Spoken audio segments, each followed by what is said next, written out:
Ya Allah ya Tuhan kami, murahkanlah rezeki kami ya Allah. Tunaikanlah segala hajat-hajat kami ya Allah. Ya Allah ya Tuhan kami, matikanlah kami di dalam keadaan sempat menyebut la ilaha illallah Muhammadur Rasulullah.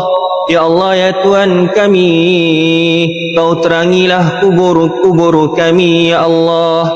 Ya Allah ya Tuhan kami, Kau haramkanlah kami daripada memasuki api neraka-Mu ya Allah. Ya Allah ya Tuhan kami, Kau ampunkanlah segala dosa-dosa kami ya Allah.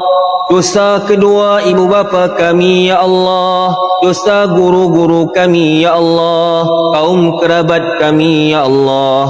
Ya Allah ya Tuhan kami, sekiranya ada kedua ibu bapa kami yang telah pergi kepadamu ya Allah, dan sekiranya mereka diazab oleh-Mu ya Allah, kami mohon kepadamu ya Allah, Kau hentikanlah azab seksa ke atas mereka ya Allah.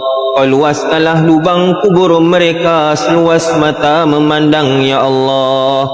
Kau jadikanlah lubang kubur mereka daripada tanaman-tanaman syurga ya Allah. Ya Allah ya Tuhan kami, perkenankanlah segala doa-doa kami ya Allah. ربنا آتنا في الدنيا حسنة وفي الآخرة حسنة وقنا عذاب